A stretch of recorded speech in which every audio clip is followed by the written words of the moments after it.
Mais vous avez remarqué peut-être notre générique. Vous avez vu cette débauche visuelle et vous vous êtes demandé qui fait ça. Eh bien, c'est avec la collaboration de Frames Dealer que nous avons fait ce générique. Frames Dealer qui les a créés, dont nous le remercions. Et ces images sont le fruit d'un travail original fait par Nicolas Mélian. Et il est là pour nous raconter les tenants et les aboutissants de cet étonnant générique.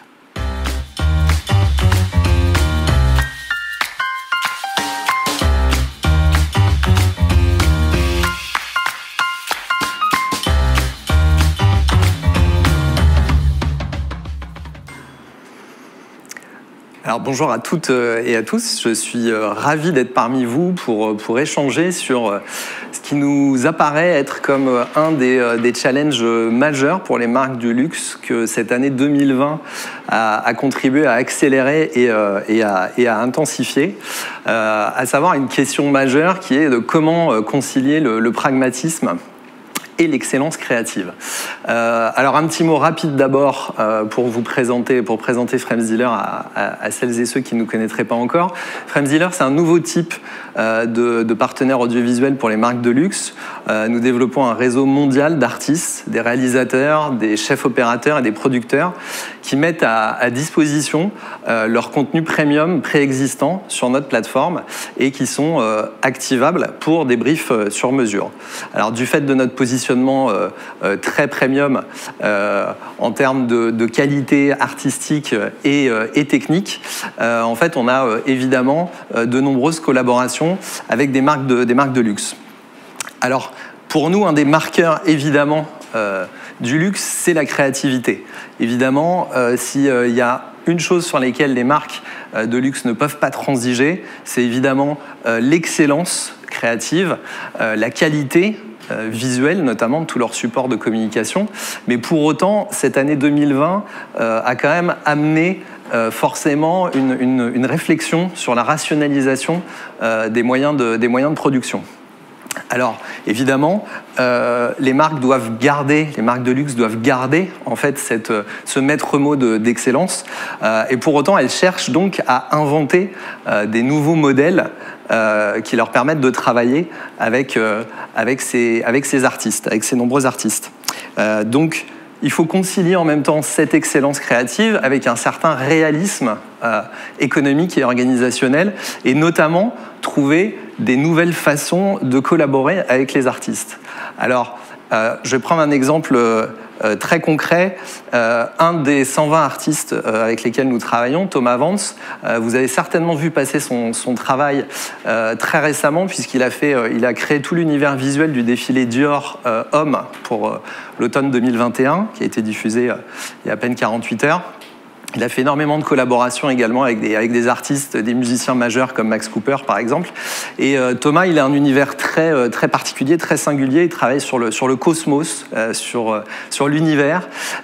Et paradoxalement, c'est un artiste spécialiste de ce qu'on appelle la macro, c'est-à-dire filmer en fait sur des très petites surfaces, l'infiniment grand parfois, mais en le filmant sur l'infiniment petit avec des réactions chimiques et physiques. Et on a été contacté notamment par la marque La Prairie. La marque La Prairie qui a en fait repéré la direction de création en fait de la marque, a repéré le travail de Thomas, a littéralement flashé sur son travail et a décidé en fait de lui laisser une carte blanche pour créer une narration visuelle qui respecte en fait l'univers évidemment original de son travail, tout en évidemment en servant et en venant soutenir le positionnement très prestigieux et original de leurs produits.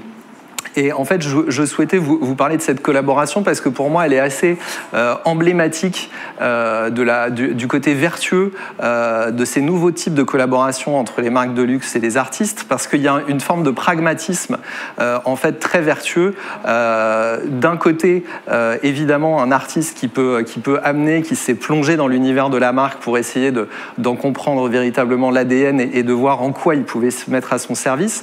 Et de l'autre côté, une marque qui par exemple, ne lui a pas confié la réalisation, la production des packaging. Donc en fait, la marque peut se targuer d'avoir véritablement respecté l'univers original de l'artiste, tout en profitant de l'aura évidemment de son travail et de son univers artistique, sans chercher à le tordre quelque part ou à le faire rentrer dans une logique uniquement marketing. Et puis évidemment, c'est très vertueux pour l'artiste qui y trouve une nouvelle caisse de résonance et puis évidemment une source de revenus complémentaire.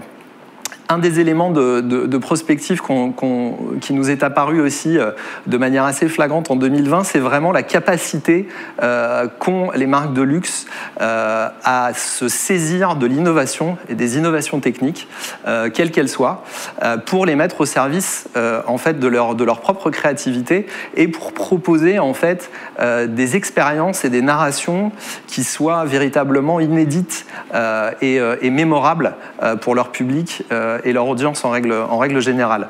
Alors, vous pouvez voir quelques exemples récents de la façon dont des grandes marques de luxe se sont appropriées des technologies récentes. Il y a vraiment des exemples de plus en plus nombreux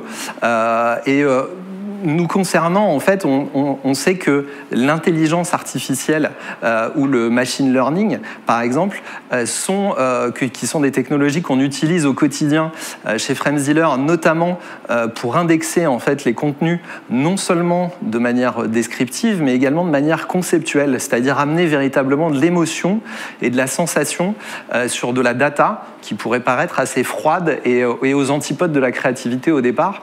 Et finalement, évidemment, le propos, c'est pas la technologie, c'est la façon dont la technologie va se mettre au service de la créativité et va amener en fait un levier supplémentaire finalement pour proposer plus d'options créatives évidemment aux marques. Alors vous en aurez un bref aperçu dans le manifesto qui va suivre, mais en fait c'est vraiment notre questionnement au quotidien, comment on concentre tous nos efforts pour que la technologie se mette au service de la créativité et fasse gagner du temps, évidemment, aux marques avec lesquelles on collabore. Je vous laisse découvrir notre manifesto.